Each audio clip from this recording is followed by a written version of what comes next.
driving. Hope comes and stops us in our tracks. Bravely we prove in our striving, trudging together each day. Where there's a will, there's a way.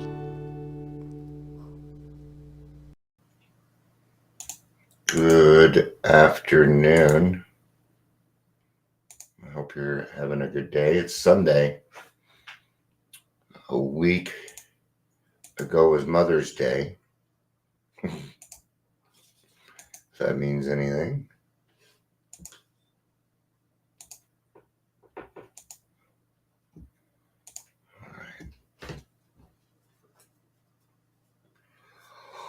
Oh,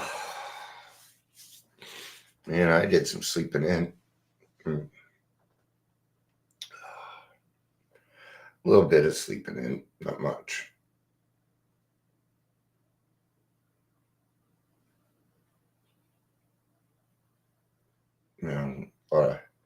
Getting not housework, yard work done.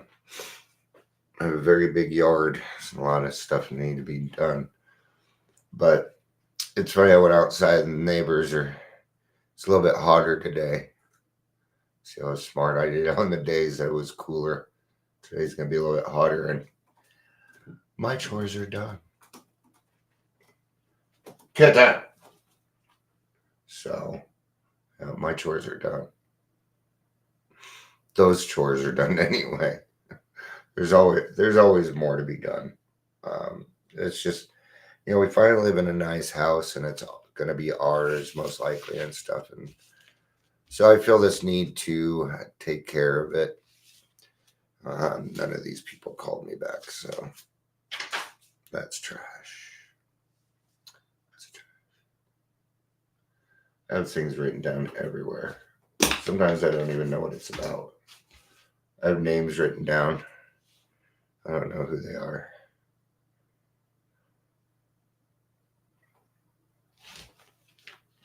Notes.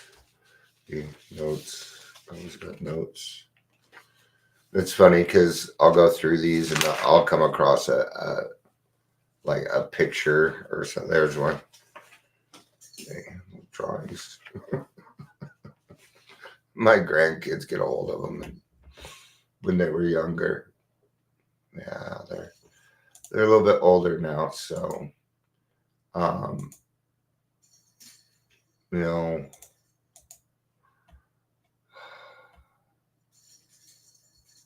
at the 3-minute mark. We should probably go ahead and get started. Welcome to Daily Trudge. My name is Dion. I'll be your host today and for the foreseeable future. Maybe someday I'll stop doing these. I don't know. It's kind of become a thing for me. And some people, if you're here, please say hello. So this is going to come. It is today's reading from Daily Reflection. And it goes to As Bill Sees It. Oh, and a writing from the grapevine. Sorry.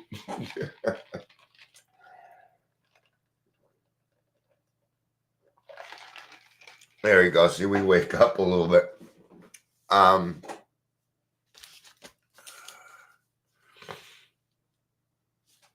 do need that. Okay. I'm just figuring out where we start from here. All right.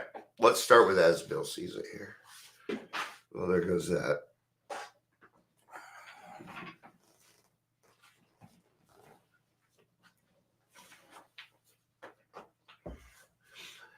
Giving without demand. Watch any AA of 6 months working with a 12-step prospect.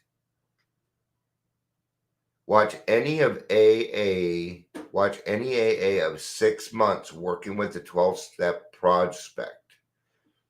If the newcomer says to hell with you or to the devil with you, The 12th stepper only smiles and finds another alcoholic to help.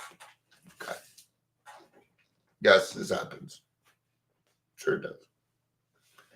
Usually it's not that mean, but it can be. Yeah, feels that way. Even if they say, no thanks. You may approach somebody and they may not want your help. Happens quite often. It happens, yeah. You bet. That's okay. Just find another person to work with. There's plenty of people. What are you doing? Whatever you're doing, I don't know that I like it. Fine. Here. Come on. There you go. I know that's what you wanted. All right. They just wanted the window open. Okay. So that means that as a sponsor, okay, our primary purpose is to stay sober and help other alcoholics to achieve sobriety. We do not get people sober. I cannot keep somebody sober. I'm not God. There is nothing, I can muster everything that I have in me, which is a lot, and it won't even come close to solving your problems. I will fail you. I'm human. Okay? I know that about me. But what I do have is answers. I have answers to the work that I have done. I have my experience, and my experience is fact. That means it happened. There's nothing you can do. There's nothing you can say that'll change it. It is fact. Okay? It is a pregnant situation. Okay? If you are pregnant, it's a fact that you are pregnant. Period. Okay? So, just keep trying. Okay? I don't know how many people I've sponsored, and it doesn't matter. It does not matter. Right now I have 4, and it's one too many. I know that. He doesn't feel frustrated or rejected. Nope. Nope. Why would I? It's not my choice. I made my choice. My choice was to stay sober. If his next drunk responds and in turn gives love and attention to other sufferers, yet gives none back to him, the sponsor is happy about it anyway. That's the point. In my book, that's the point. It's like having a child, man. Sooner or later, they're going to move out of the house. Okay? I want them to move out. Okay? Have you ever noticed the men want the kids to move out of the house? It isn't because we're trying to get rid of them. That's not what we're doing. No. We want to see our kids make it. That's what I want. I want them to see them make it without me. Because then I know when I'm gone that they'll be taken care of. That's why men want to get the kids out so early. They want to know that they can survive. Because if not, then we got to bring them back and teach them more.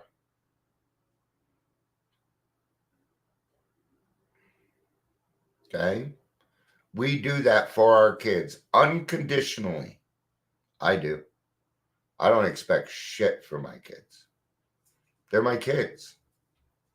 I made the decision to have kids. Well, no, I didn't. And that's a much different story. Okay. He still doesn't feel rejected. Instead, he rejoices that his former prospect is sober and happy. Yay, it worked. Okay. I don't know how many people come to me in despair, just complete despair. I help them. They go get better. I never hear from them again. They're all over my Facebook feed. They're all over. So, and not now they act like I don't exist. So, what does it fucking matter? I did what I was supposed to do. Period. Right? Especially women. I have a lot of women try and contact me. And a lot of times I have to say no. Because I know better. Because I saw the way you looked at me in the meeting. It's harder than that. Okay? No. I will not let you get emotionally attached to me. That's bad. That would be bad.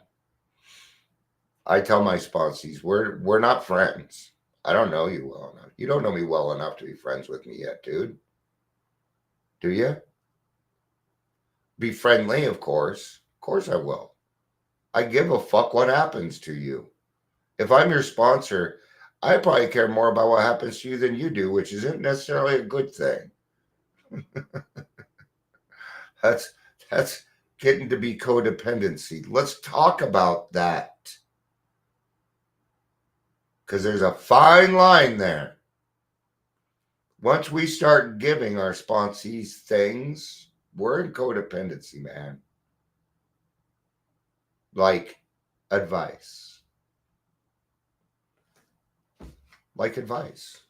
I don't do advice. Especially with sponsees. Because what happens if they follow that advice and I was wrong? Then they're going to come back and say it was my fault. And they'll be partially correct. Because I decided that I wanted to give advice. What I do is I stick to my experience. Hey, you know what? I see this in you, which is what I found in me, and this is what I did. I tend to take on people that have other mental illnesses, the ones other people won't work with because they deem them crazy or unwilling. They're not unwilling. It's just a little different. These people have to be smacked around a little differently. Okay. I mean, you got to be mean, firm, and loving at the same time. And that's a skill. It's a skill. There's, why do I do that? Because I'm diagnosed with several of them. And I know what it looks like, and I know how to get out of it. Okay. I'm an alcoholic. And I don't just have PTSD. I have CPTSD. I have acute anxiety. I have major depression. They always want to add this one on. It's extra letter and stuff. But yet I'm a free man. I'm not on any meds. Not for my PTSD, for my depression. Okay? And I'm almost off of those. I'm almost off of them. I don't need them anymore. See, what the meds did is they evened me out so I could work on them. Now that I've worked on them, I don't need the meds. I'm going to get rid of the meds so that I can take care of my own stuff. That's how it works. It's how some mental illnesses work. Sometimes it's little itty bitty fucking baby steps.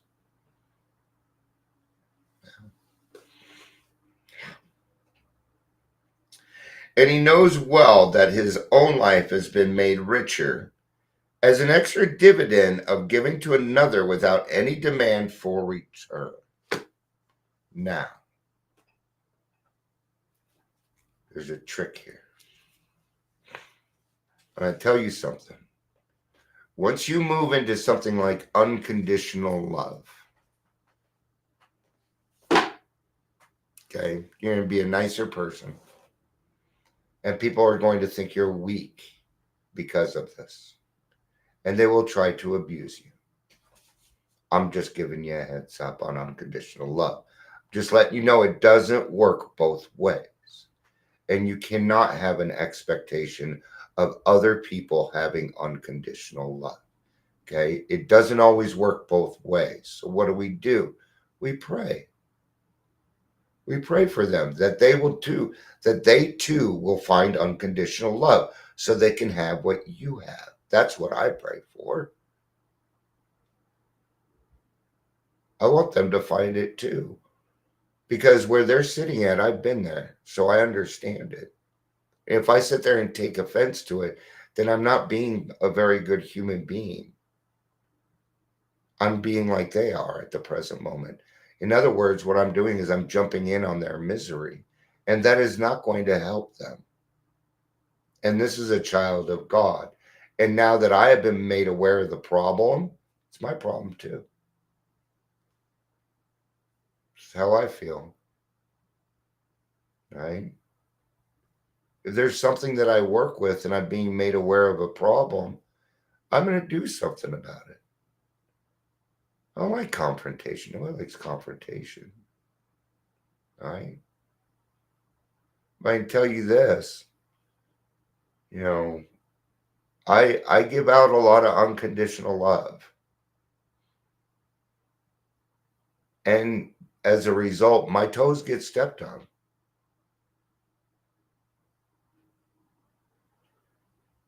What am I going to do about it?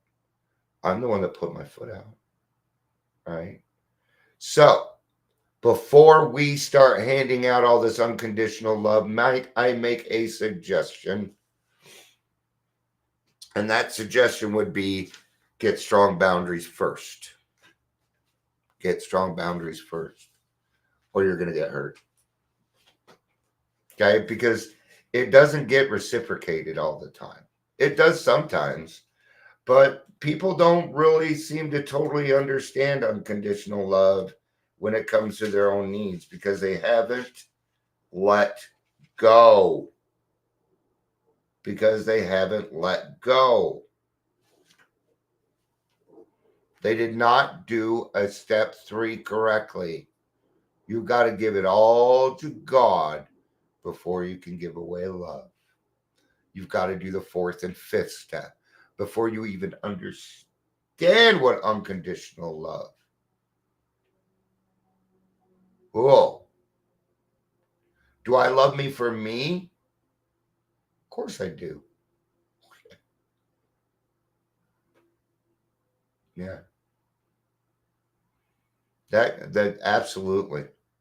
But I had to forgive myself first. And I did that in step 4. Actually, it's step 5 when you forgive yourself.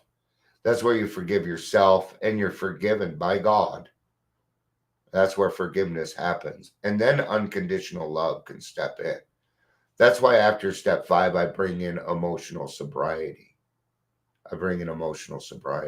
Yeah. I mean, you can't love others unconditionally. Now, here's the key to that.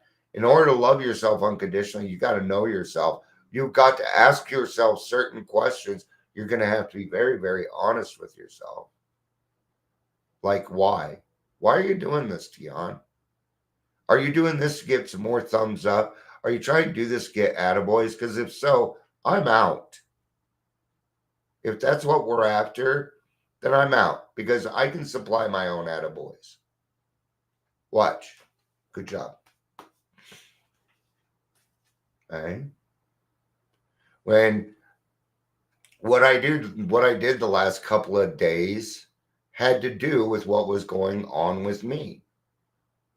Now, when I walk up to my house, at least I'm like, wow, it looks nice. It does. It looks good. Okay. And that makes me feel better about me. Okay. But even when it comes to unconditional love, it's still about me. It's still selfish. But it's the right selfish. It is a good selfish. Selfishness can be used correctly. It's just another word. I'm very selfish about my program. You bet. It comes first. It comes first. I come first. Finally, after years, Dion finally comes first in Dion's mind. Okay? Because if I will not help somebody else despite myself. I won't do that. Because that means I'm doing it for the wrong reasons.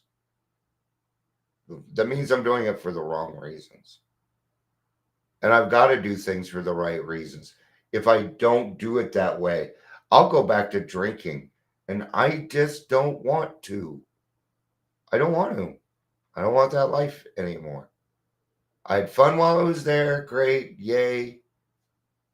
But now I got other things that are really fun that require me to be lucid. Or I won't remember them. And I want to remember them. I want to be a part of these things now.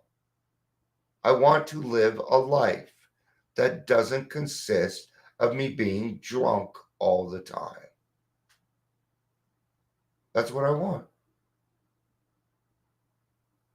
I want Dion. I want happiness for Dion.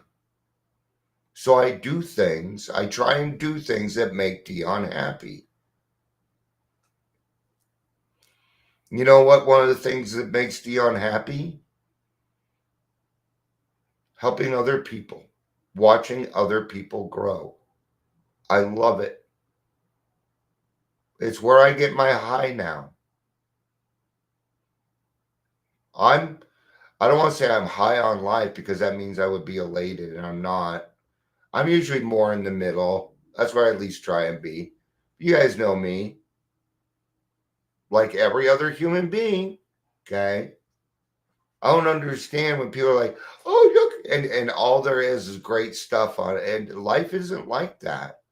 No, I want to live a genuine life. I don't want to come on here. I want anything fake. I don't use filters. I haven't even fucking fixed the background yet. That's how much I don't care. Because it's the message. It's the message. Well, let's see what this has to say. I'm sure it's good stuff. The concept of giving without strings was hard to understand when I first came into the program. Of course it is. Because you're still waiting for the other shoe to drop. We have had a life of nothing but people wanting shit from us. It's true. That is our experience. They just want something. Still happens today. I'll get a text message. Hey, Dion, how are you doing? Da da da da da da. Can I have? Why didn't you just start with can I have? Because the rest of it is fluff. Don't blow it. I can't stand it when people blow smoke up my ass. But yet, I have to have patience, tolerance, kindliness, and love. Because I know they're being as honest as they can. And I got to give it to them. So you know what I do? I keep my damn mouth shut. I let them have it. They're at least fucking trying. Okay? We got to look at the whole thing. I'm glad I'm making you laugh, Patria. Thank you for because some of this stuff is funny. Okay? Some of the stuff we do is funny. It really is. I'm actually starting to put some stuff together. I'm thinking about doing a comedy show. I think I'd be a great comedian. Right? I actually want to pull, and then I'll read this.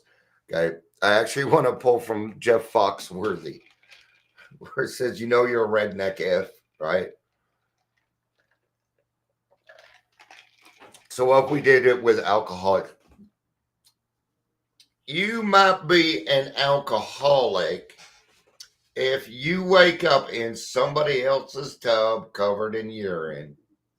You just might be an alcoholic, right? See, it works.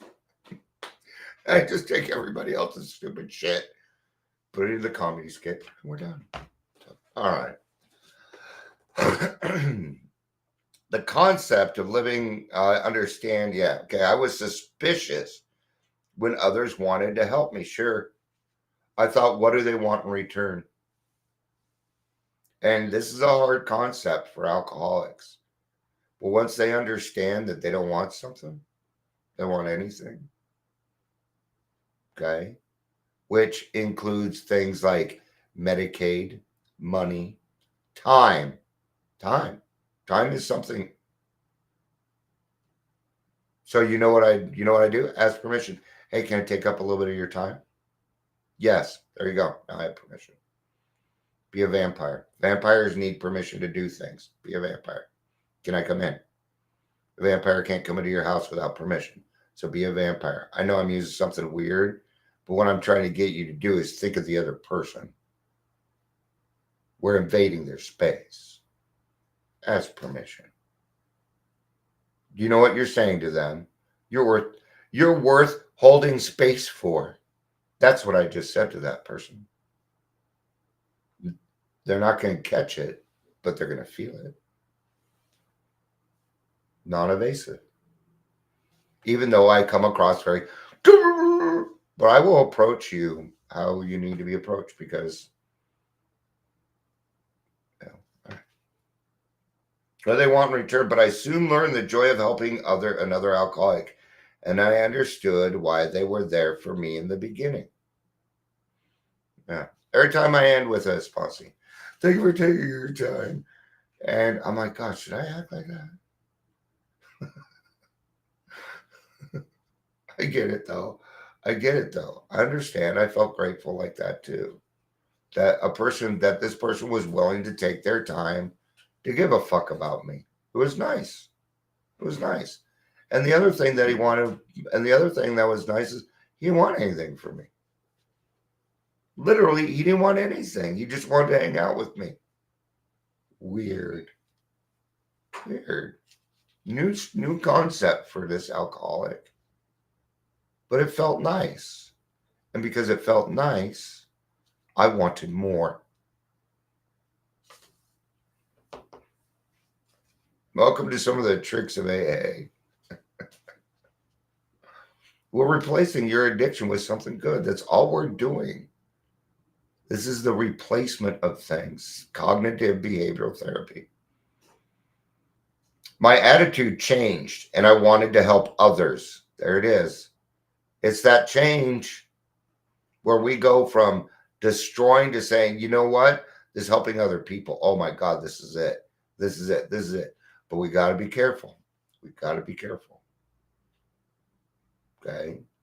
At this point, we're going to want to run to the rooftops. Oh, we're on a pink cloud. And I understand this is where people start usually going live.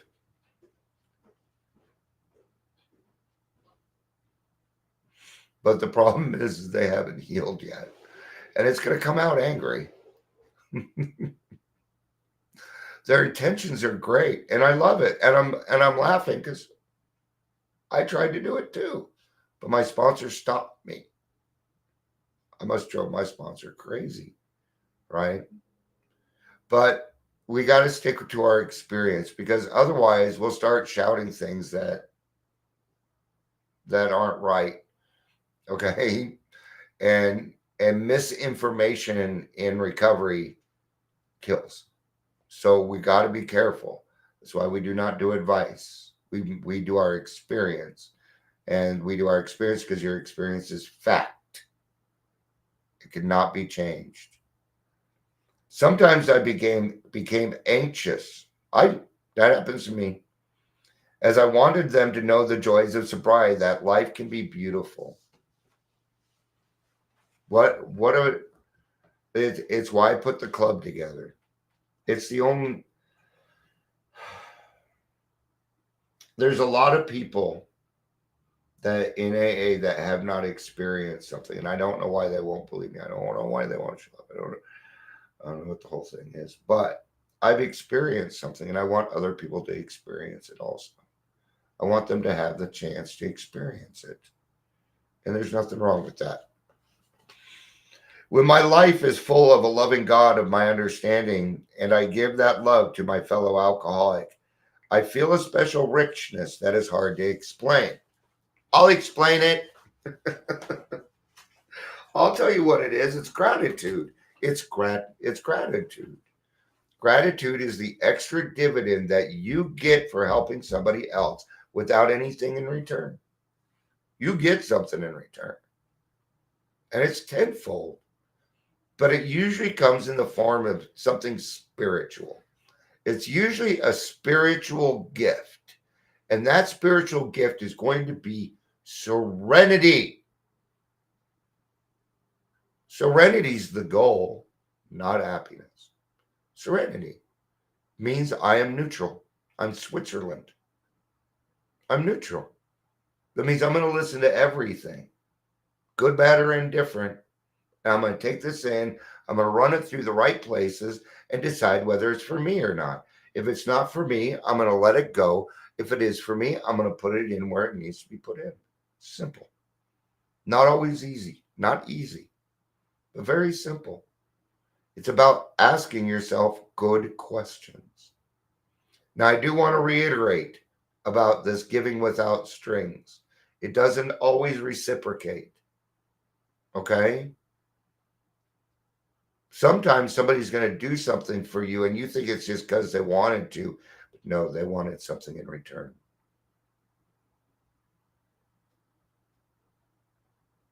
Especially material gifts, I have found out.